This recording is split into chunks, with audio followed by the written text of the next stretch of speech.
हिंदसदवंदियाणं तिहुवणहिदमधुरविसदवकाणम् अन्तातीदगुणाणं नमो जिनाणं जिदभवाणं। कुंदकुंदाचार्य भगवान की जय।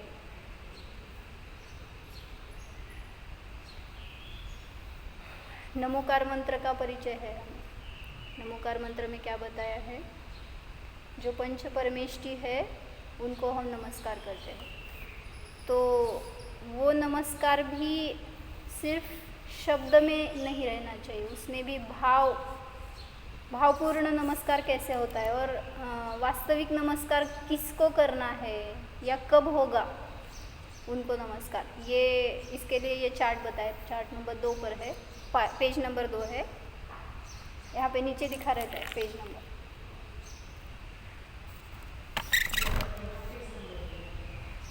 नहीं खाली पण आहे ना कोपऱ्यात।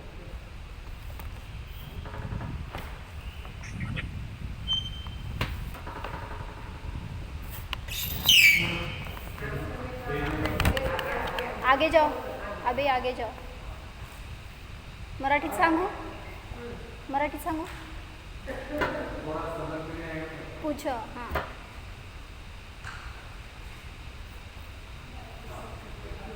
हाँ, तो इसमें क्या बताया है? हम हाँ मराठीत सांगायचं होतं ना। तर द्रव्यदृष्टी आणि पर्यायदृष्टी आपण परवा दिवशी बघितलं होतं। द्रव्यदृष्टी म्हणजे काय? जो कॉन्स्टंट अंश आहे ते दाखवणार, आणि पर्यायदृष्टी म्हणजे काय? ज्याच्यामध्ये बदल चालू आहे, परिवर्तन चालू आहे, जे शाश्वत नाही आहे, क्षणिक आहे असं ते पर्यायदृष्टी सांगतं। तर ह्याच्यामध्ये मध्ये नमस्कार मंत्र म्हणून 5 परमेष्टींचं इमेज दाखवली आहे ना चार्टमध्ये। हा चार्ट आहे, कोणाला बघायचं असेल तर बघा। पंच नमस्कार मंत्रचा चार्ट आहे, जो सगळ्यांकडे असेल तर घ्या हातामध्ये बघायला। तर अरिहंताणम, नमो अरिहंताणम असं जेव्हा आपण म्हणतो त्यावेळेस अरिहंत म्हणजे काय आहेत? कौन अरिहंत है? और शत्रु कौन? कौन है शत्रु? हाँ, अपने परिणाम ही हमारे शत्रु है पहले। उसके बाद बोलते हैं कि 4 घाती कर्मों का नाश कर दिया, हो गया। वहाँ पे जब उन्होंने स्वभाव की उपलब्धि की तो वहाँ पे चारों घाती कर्मों का नाश हो गया। तो अरिहंत का स्वरूप सच्चा कब ज्ञात होता है? तो इसके लिए यहाँ पे ये डेफिनेशन दी है। कौन अरिहंत है? तो यहाँ पे लिखा है ना, अनंत ज्ञान, अनंत दर्शन, अनंत अतीन्द्रिय आनंद व अनंत वीर्य वाले 4 घातिया कर्म रहित होते हैं। कौन? ये अरिहंत। ही जी डेफिनेशन दिली आहे ती पर्यायाकडून सांगितली। काय म्हणले? ज्यांनी अनंत अतींद्रिय आनंदाला प्राप्त झालेले आहे।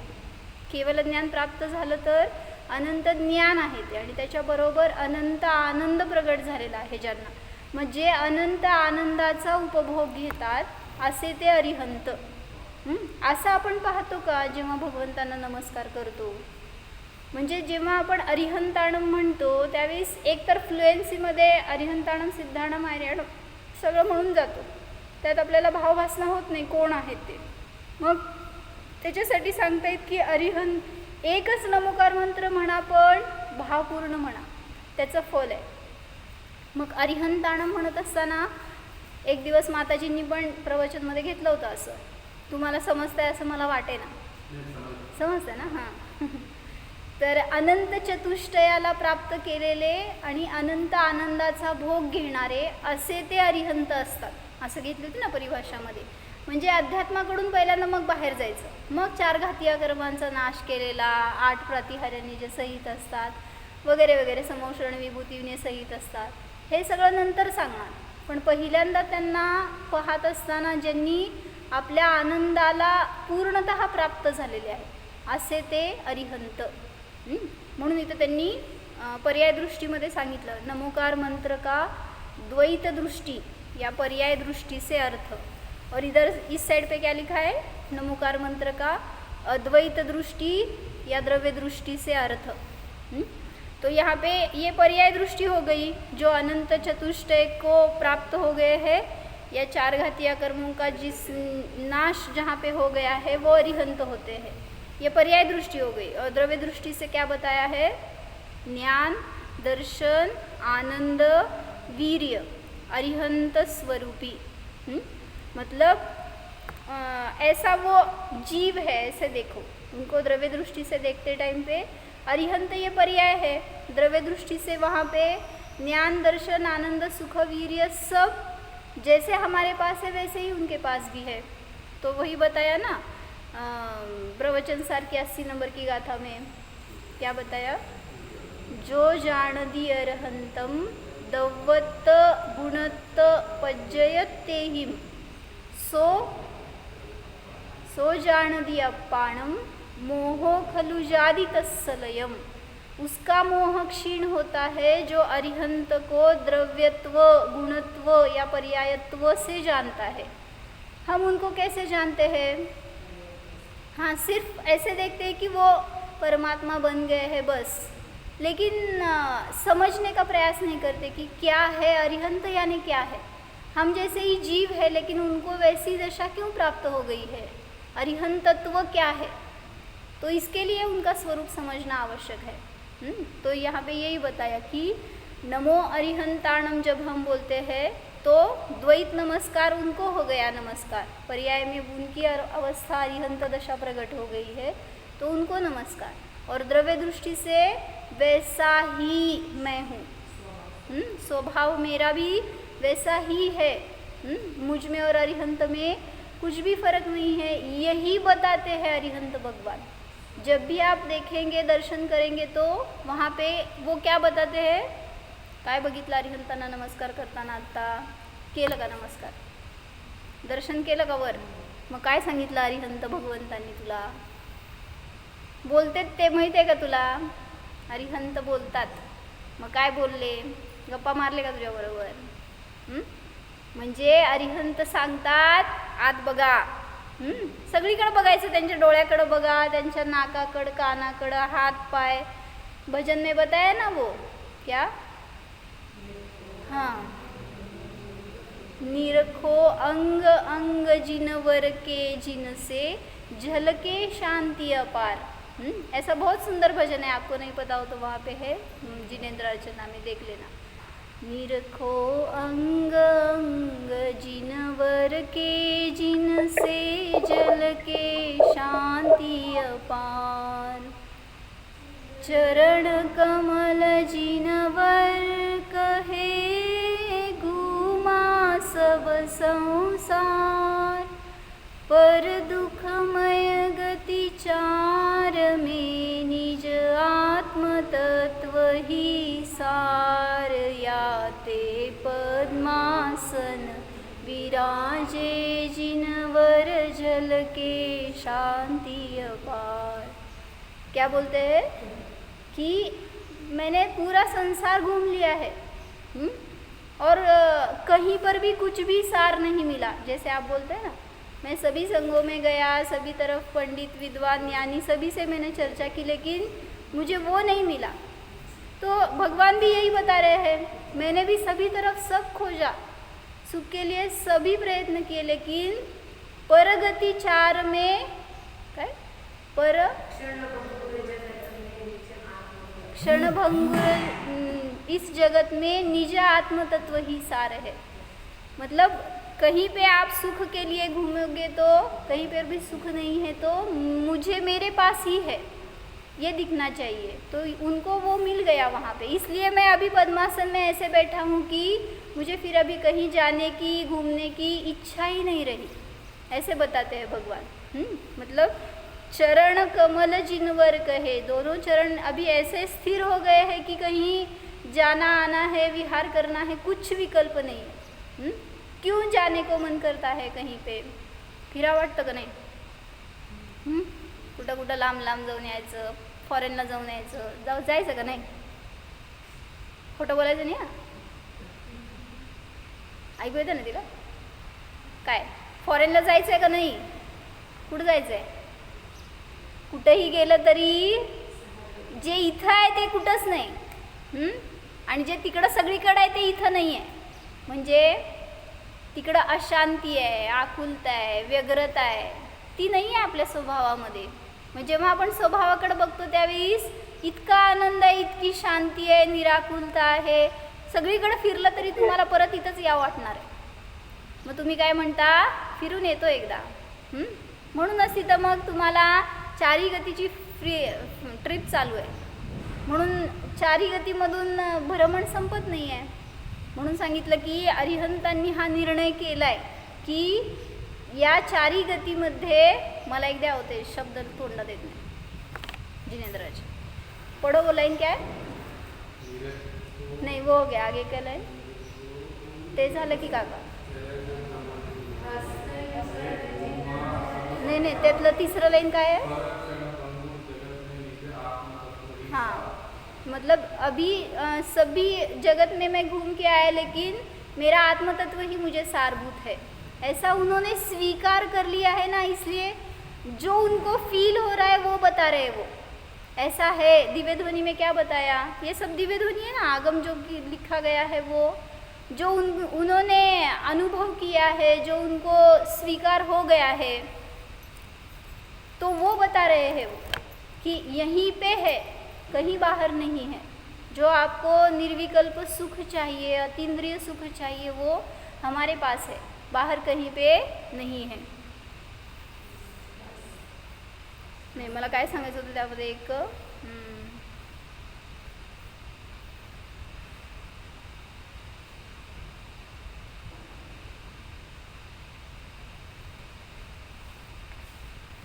बरं ठीक आहे, लक्षात आलं. सांग. आगे बताया है, आगे क्या स्टैंजा है? नहीं वो नहीं ऊपर हस्तयुगल जिनवर कहे पर का करता होय, ऐसी मिथ्या बुद्धि से ही भ्रमण चतुर्गति होय, याते पद्मासन विराजे जिनवर जल के शांति अपार. अभी आप उनको जब दर्शन करते थे उनके हस्त देखो, ऐसे स्थिर क्यों हो गए? ऐसे क्यों नहीं है आपके भगवान आशीर्वाद देते हुए? ऐसे क्यों नहीं है? अभी बाहर के सभी देव देवता देखते हैं हम, और विकल्प ही नहीं है ना उनको. किसी को आशीर्वाद देना है, कुछ बताना है, हाँ उपदेश देना है. पता है उनको किसी को कितना भी उपदेश दो वो उसकी परिणति जैसी है वैसा ही करता है. मतलब मार्गदर्शन लेना है तो ऐसे बैठे ना तो भी लेगा, और ऐसे करेंगे तो नहीं लेना है तो वो भी नहीं लेगा. मतलब इसलिए बताया कि कोई किसी के बारे में कुछ विकल्प नहीं है. अभी उनको सिर्फ अपना विषय मिल गया है ना, बस उसी में वो रम गए हैं. और उनकी वही दशा देखकर सभी को प्रेरणा मिलती है कि अगर उनको वहाँ पे सुख है तो अल्टीमेट सुख मिला है उनको, तो वैसा सुख हमें चाहिए. तो जो जैसे आप देखते हैं कोई सबसे ज़्यादा धनवान है तो उसने जैसे वो धन कमाया है वो ट्रिक हम भी जानना चाहते हैं ना, कैसे कमाया है वो, क्या है उसके उपाय. तो वैसे ही हम यहाँ पर भी अरिहंत को देखते हैं, उनका दर्शन करते हैं, तो वो क्यों सुखी हो गए हैं, क्या उसका उपाय क्या है, वो उपाय हमें भी चाहिए. ऐसे हम खोज करते हैं ना, खोजना चाहिए तभी मिलेगा, नहीं तो नहीं मिलेगा. काय म्हणला? हाँ मतलब वो जैसे मार्गस्थ हो गए हैं, उनको जैसे वो सुख जिस मार्ग से मिला है वही मार्ग अगर मैं भी अपनाऊंगा तो मुझे भी वैसा सुख मिलेगा ही. ऐसा नहीं है कि किसी के लिए अलग है, किसी के लिए अलग है, ऐसा नहीं है. मोक्ष मार्ग एक ही है. कौन सा? सम्यक दर्शन, ज्ञान, चारित्राणि मोक्ष मार्ग. जो कोई भी हो, सम्यक दर्शन, सम्यक ज्ञान, सम्यक चारित्र से ही मोक्ष मार्ग हो सकता है, और वो भी शुद्धात्मानुभव से ही. शुभ भाव से नहीं। तो परसों एक बताया था ना, दुख के कारण कौन से है, ऐसे चर्चा हो गई थी पंढरपूर में। तो यहाँ पे चार्ट है, शायद बाहर है। दुःखाचे 4 कारण कुठले सांगा? हाँ, जो जग में सभी जीव है वो दुखी क्यों है, उसके 4 रीज़न बताए हैं। बताओ आप क्यों दुखी है? आप दुखी है कि नहीं? हाँ बराबर, किस में? एका वाक्यात सगळं झालं। तो वहाँ पे 4 वाक्य बताए उन्होंने। हाँ बराबर। तो यहाँ पे उन्होंने ये 4 भाव कहाँ पे लगाते हैं, हम ये बताते। हाँ बताओ। देह में आत्मबुद्धि, पर में कर्तृत्व बुद्धि, विषयों में सुख बुद्धि और शुभ भाव में धर्म बुद्धि। ऐसे 4 मान्यता है, उसकी वजह से दुखी है हम। क्या क्या बताए, बताओ। काका सुख बुद्धि, नहीं, पर में कर्तृत्व बुद्धि थी और बराबर नहीं, विषयों में सुख बुद्धि। तो ये 4 गलतियां हो रही है ना हमसे। जो कुछ भी आपके परिणाम हो उसमें ये 4 भाग ही है, इसी वजह से आप दुखी है। तो दुख का भी निर्णय नहीं है और दुख के कारण का भी पता नहीं है क्यों दुखी है। तो अभी समझ में आया कि ये रीज़न है अगर दुख के, तो इसको दूर करने के उपाय कितने करते हैं हम? इसी में लगे रहे, इसी में। ये देह है ना, इसी में हमारी आत्मबुद्धि है, इसलिए अटक गए हैं। तो यहाँ परिवर्तन करो ना अपने में कि मैं यानी जीव हूँ, ये देह नहीं है, मैं देह नहीं हूँ। तो समय सार में भी एक जगह ऐसा बताया है कि 209 नंबर की शायद गाथा है, तो उसमें बताया है कि जिसको सच में धर्म करना है तो उसको पहले इसकी बुद्धि छोड़नी चाहिए। मतलब धर्म में आते हैं फिर भी इसकी बुद्धि लेके बैठते हैं, इसको सुख तो मुझे सुख, विधान करने बैठे, स्वाध्याय करने बैठे, पैर दुख रहे हैं, फिर छोड़ देते हैं। क्या छोड़ दिया? ये बुद्धि छोड़ो बोले तो नहीं छोड़ते, स्वाध्याय छोड़ देते हैं। यहाँ से पता चलता है अपने को ये दुख देने वाला नहीं है। तो यहाँ परिवर्तन करो, यहाँ पे चेंज करो ना आपकी दृष्टि। लेकिन हम दृष्टि चेंज कहाँ पे करते हैं? इधर। तो इसलिए बता रहे थे 209 नंबर की गाथा है समय सार जी में। तो वहाँ पे बताया है छिज्जदुआ भिज्जदुआ निज्जदुआ अहव जादू विप्पलयम। छिज्जदु यानी छेद, इसका छेद मराठीत सांगू, छेदले जाऊ, भेदले जाऊ, छिज्जदुआ भिज्जदुआ निज्जदुआ, कहीं पे कोणी मला कुठं घेऊन जाऊ दे ह्या शरीराला। अहव जादू विप्पलयम किंवा विप्रलयाला प्राप्त होऊ दे हे शरीर। जम्हा तम्हा गच्छदू, जे काय व्हायचं ते होऊ दे या शरीराला, तरी सुद्धा तह विहुण परिग्रहो मज्ज, तरी सुद्धा कुठलाही परिग्रह माझा नाही। म्हणून तर मग तिथं मुनिराज जेव्हा उपसर्ग होत होता त्यांच्यावर, त्यांना का त्या शरीराविषयी आत्मत्व बुद्धी नाही वाटली? का त्याचं रक्षण करण्याचा प्रयत्न नाही केला त्यांनी? कारण सुटली आहे ना, असं तो जे एक अटॅचमेंट आहे ना शरीराशी आत्म्याचं, ते पूर्ण असं ज्ञानातून सुटलं आहे हो। म्हणून मी परवा जयश्री काकींशी बोललं होतं, तर कसं आहे, बरं आहे का, चालू आहे का ध्यान वगैरे, असं मी त्यांना विचारलं। तर त्यांनी सांगितलं ध्यान मी पूर्वी करत होते, आता ध्यान होऊ लागलं म्हणले। मला एवढं छान वाटलं ते शब्द, म्हणजे की आपण पण असं करायला जातोय ना, म्हणून तर होत नाही तुम्हाला। ध्यान करो ऐसे बोलते हैं ना, ध्यान करो, ध्यान करेंगे, करते हैं। उन्होंने बोला ध्यान हो रहा है, अभी इजीली हो रहा है।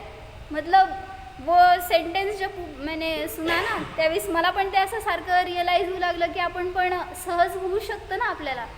तर काल मंदिरात जात असताना पायाला ठोकर लागली होत्या, पायरीची फार जोरात लागली। ते त्यावेळेस कळवळलं, पण लगेच वाटलं की कुणीकडे चाललाय उपयोग, असं त्यावेळेस वाटलं। झालं ध्यान आहेच, मी वेगळं आहे, काय झालंय मला? आणि खरंच वळण म्हणायचं की क्षणात ती वेदना कमी झाली अशी। म्हणजे ध्यान इजीली हो रहा है, लेकिन हम नहीं गया ना, इसीलिए तो फिर उसको अगर देखते बैठे तो वेदना होगी, आकुलता होगी, लेकिन वहीं पे क्लिक हो गया कि नहीं मैं तो जानने वाला हूँ, मुझे क्या मुझे लगा है क्या, आत्मा को तो कोई स्पर्श ही नहीं कर सकता, ठोकर कहाँ से लगेगी, तो इसको लगा है वो हो जाएगा। और उपयोग जहाँ पे बदल गया ना तो वो वेदना भी नष्ट हो जाती है, हो जाएगी, होगी ही, ऐसा ही उसका रूल है। मतलब आपकी दृष्टि सिर्फ इसलिए बताना था, दृष्टि का फेर है। तो जहाँ पे दृष्टि बदल जाएगी तो इसलिए एक उदाहरण भी बताया था कि दोन भाऊ होते, काका, आणि दोन्ही भावांमध्ये मागे एकदा सांगितलं होते मी दृष्टांत की दोन्ही भावांमध्ये असं चालायचं, एक दिवस दुकानात ह्यानी बसायचं, एक दिवस त्यांनी बसायचं, एक दिवस काय घरातलं काम ह्यानी करायचं, एक दिवस त्यांनी करायचं, असं दोघांमध्ये पण काय झालं समजलं का? हां समजलं.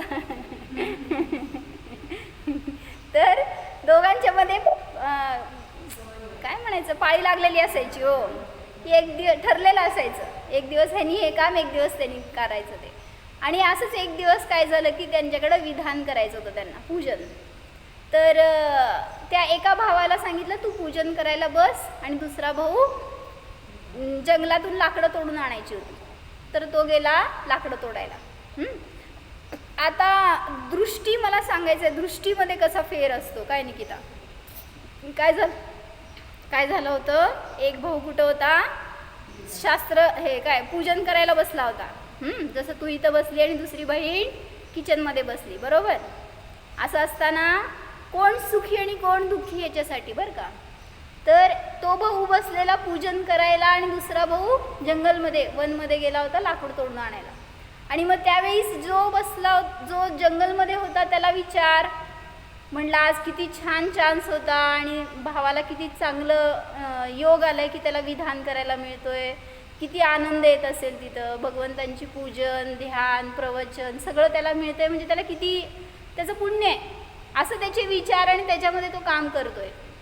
आणि तेच जो बसलाय ना इथं स्वाध्यायाला माझ्यासमोर, तर त्यावेळेस त्याचे विचार काय छेल नका, त्याचे विचार जो विधान करतोय तो म्हटला कुठं मला इथं अडकवलंय, 3 तास झालं पूजा चालू आहे, सोडलंच नाही मला. तिथं म्हटला भाऊ मस्त वनामध्ये सगळीकडे फिरत असेल, काय तर फळं खात असेल. कसे विचार, कोण कुठं गेलं सांगा, कोणाला पुण्य आणि कोणाला पाप? विधान करना पाप है.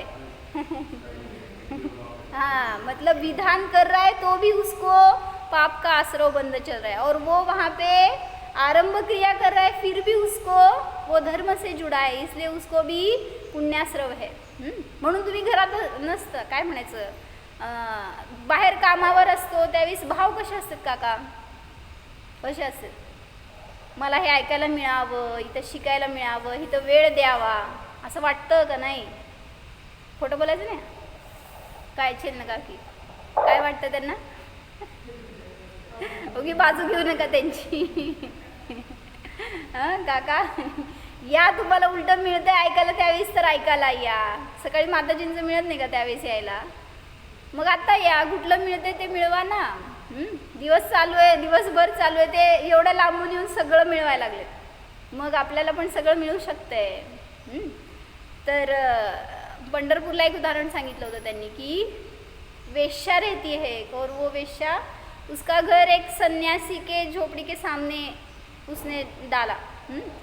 तर ती वेश्या खूप सुंदर असते असं सांगितलं त्यांनी, ती स्टोरी सांगितलेली सांगते बरं का. तर ती खूप सुंदर असती वेश्या म्हणल्यावर आता जे पंडित त्या साधूंकडे येणारे होते ते नवयुवक सगळे तिकडं वळले. आत्ताच राहायला आली होती ती नवीन, त्यामुळे इकडे येणारे सगळे तिकडं जाऊ लागले. म्हटल्यावर आता साधूला दिसायला लागले हे की सगळ्यांचे परिणाम असे बदलायला लागलेत, मी इकडं विरक्ती शिकवतोय, ती राग शिकवायला लागली आहे. म्हणजे मग मी इकडं धर्माला जोडतोय तर ती अधर्माला जोडतीये असं म्हटल्यावर रोज ते दृश्य बघितल्यावर आता साधूंना क्रोध येऊ लागला. 1 दिवस झाला, 2 दिवस झाला, असं ते क्रोधी होऊ लागले ते साधू. काय अजित काका, मग काय झालं ऐकली का कॅसेट पुढं?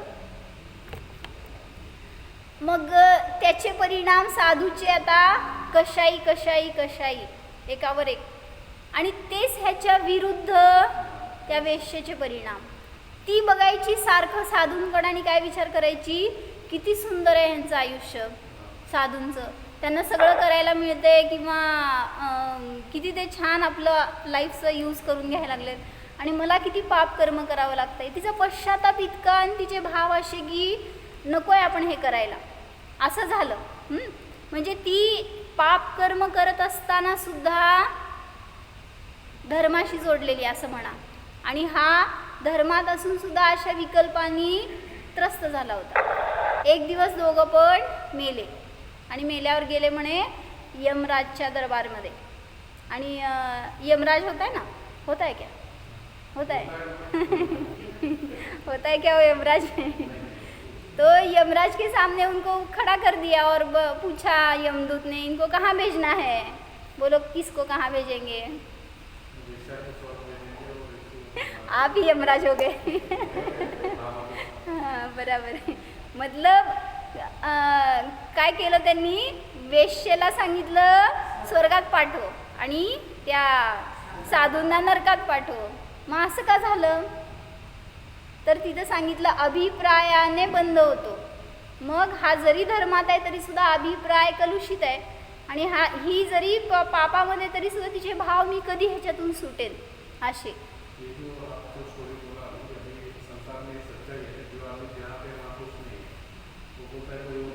बराबर बराबर बराबर. सभी दुखी है. क्या बताया उन्होंने, सुना क्या आपने, संसारामध्ये आज सगळे जीव दुःखी आहेत. का, कारण तुम्ही दुसऱ्याकडं बघताय, तुम्हाला जे मिळालं ना त्याच्याकडे तुमचं लक्षच नाही आहे, समोरच्याला जे मिळालं ते. म्हणजे म्हणूनच म्हटलं ना, अगर एक ब्लैक बोर्ड हो उसके बीच में अगर एक पॉइंट लगा दिया जाए चॉक पीस का, आपको क्या दिख रहा है, वाइट दिख रहा है या वो ब्लैक दिख रहा है. मतलब अगर वाइट बोर्ड हो उसके ऊपर अगर ब्लैक पॉइंट बना दिया तो आपको क्या दिखता है मंजूषा का, की ब्लॅकच दिसतं होय. असं का बरं, मग जे बहुलतेनी आहे त्याकडे बघा ना, उलटं मग जे दोष आहे त्याच्याकडे का बघायला जातो आपण. म्हणूनच दृष्टी बदला असं सांगतात. जे इतरांमध्ये गुण आहेत ते नाही बघत, दोष बघायला जातो, आणि आपल्यात जे गुण आहेत ते पण बघत नाही आपण. आपल्याला जे आपल्याकडे जे आहे त्याच्याकडे दृष्टी नाही आहे, जे नाही त्याच्याकडे दृष्टी आहे, त्यामुळं दुःखी आहे. म्हणून त्यांनी सांगितलं की जे आपल्याकडं आपल्यापेक्षा दुसऱ्याकडं जे आहे ना ते मिळवण्याचा प्रयत्न.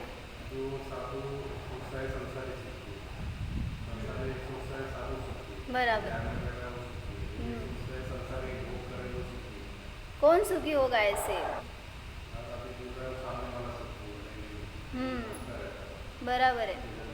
तो वो एक क्लिप आई थी ऐसे, चहकती चेतना में शायद आया था, वो एक इमेज थी. तो काय होतं का त्याला, असं ते स्प्रिंगनी एका काठीने असं अडकवलेलं, आणि त्या अडकवलेल्या बॅगमध्ये पैसे होते.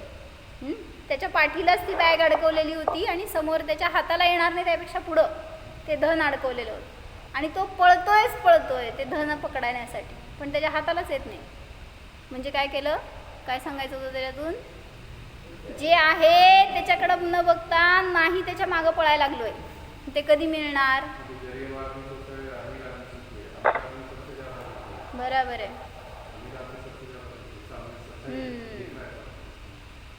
क्यों, धन है तो सुख है ना, क्यों नहीं है, दुखी क्यों है बताओ.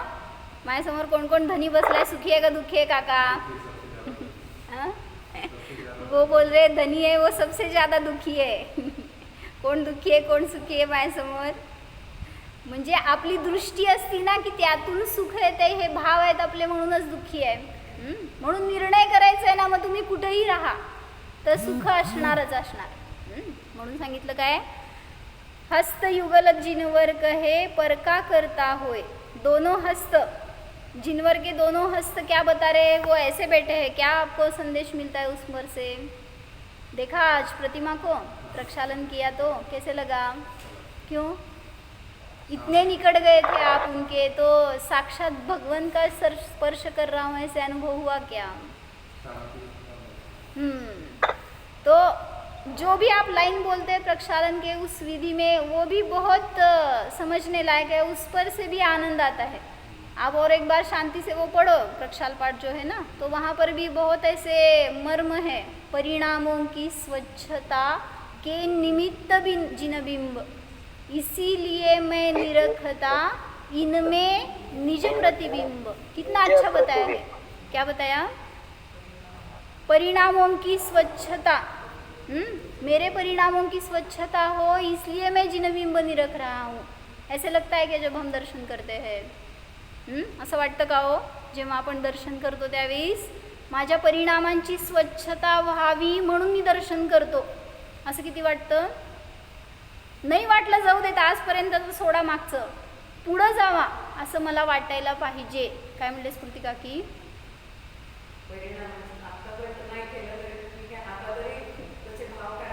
जेव्हा पण मी दर्शन करणार तेव्हा माझ्या सगळ्या परिणामांचे सगळं मलिनता नष्ट होऊन जायला पाहिजे, अशी निर्मळता माहित यायला पाहिजे. जेव्हा मी त्यांना पाहतो, त्यांचं दर्शन करतो, त्यांच्यासारखा मी आहे हे अनुभवतो त्यावेळेस.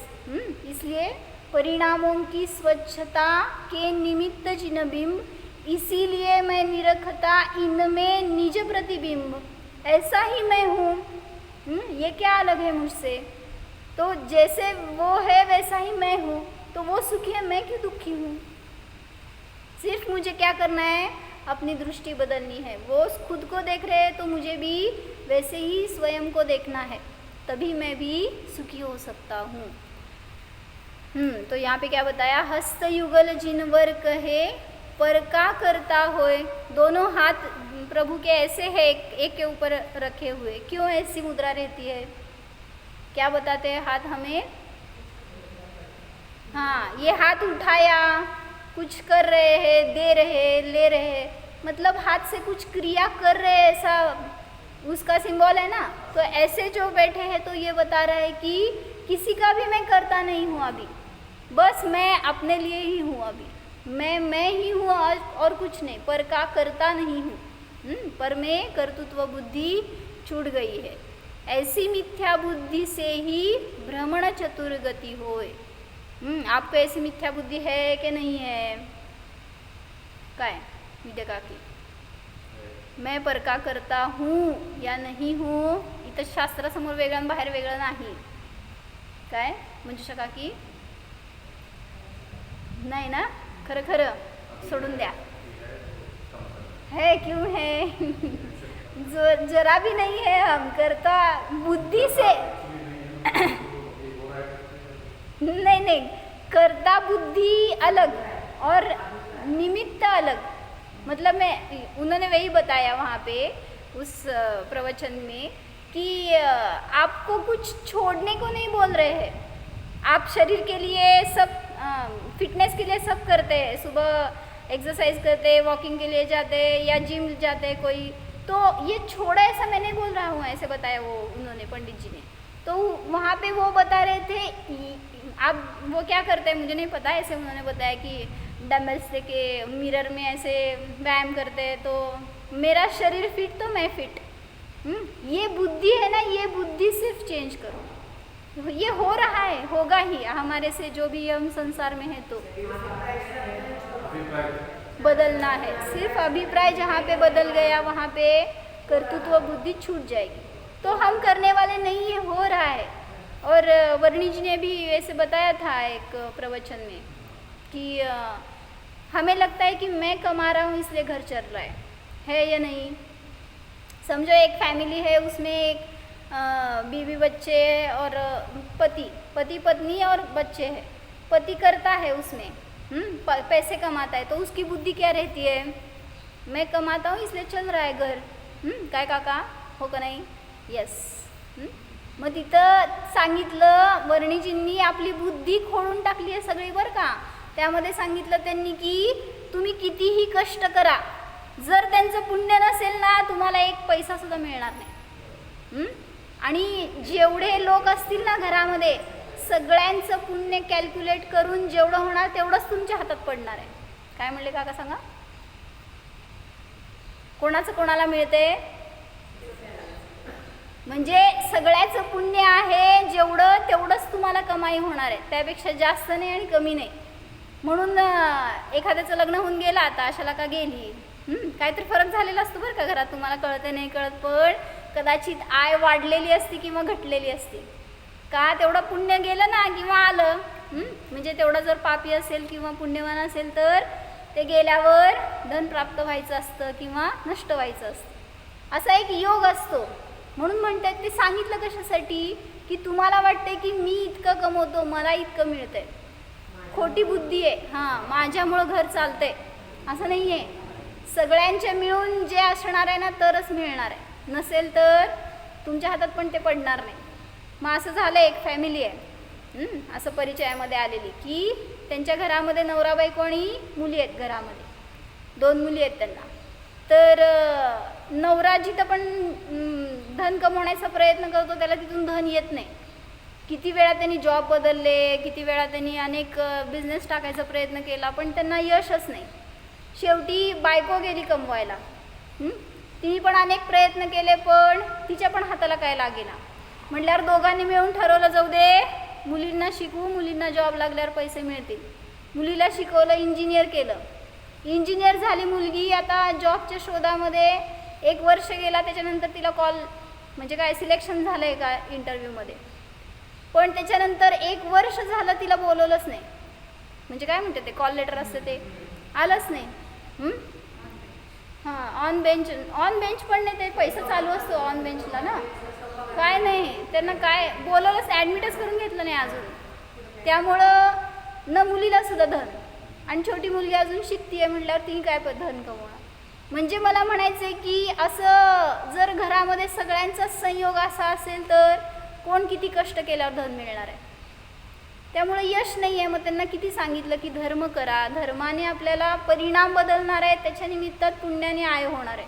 आपण जातोय धनाच्या मागं पळायला, मिळवायला प्रयत्न करतोय. मग आम्हा सांगतात ना, किती पण उकरा त्या जमिनीमध्ये, काय शेतात किती उकरलं तरी किती धन मिळतं, काय मिळत नसतं. काय म्हणतात,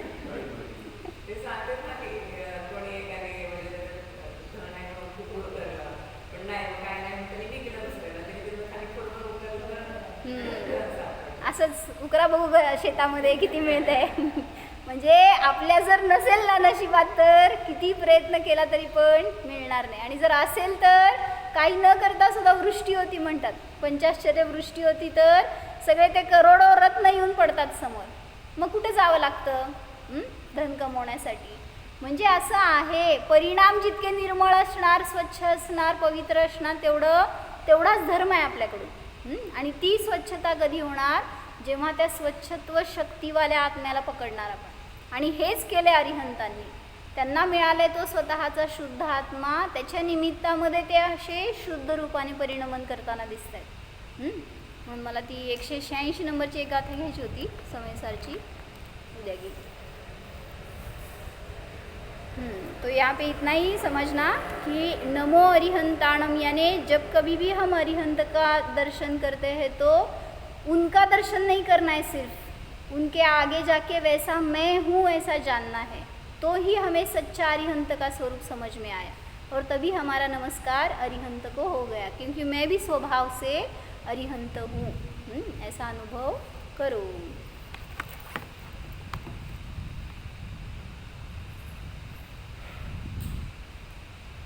हो जाना हामी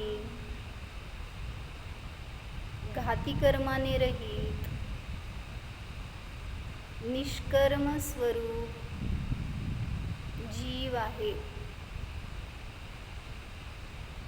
हामी स्वयं अरिहंत स्वरूप आहे. हामी स्वयं परमात्माच आहे. उत्कृष्ट आत्मा आहे, सुखी आत्मा आहे. पहा,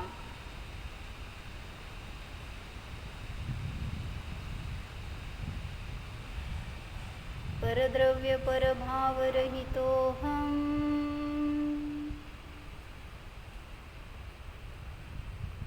ज्ञाता मात्र स्वरूपोऽहम्। ओम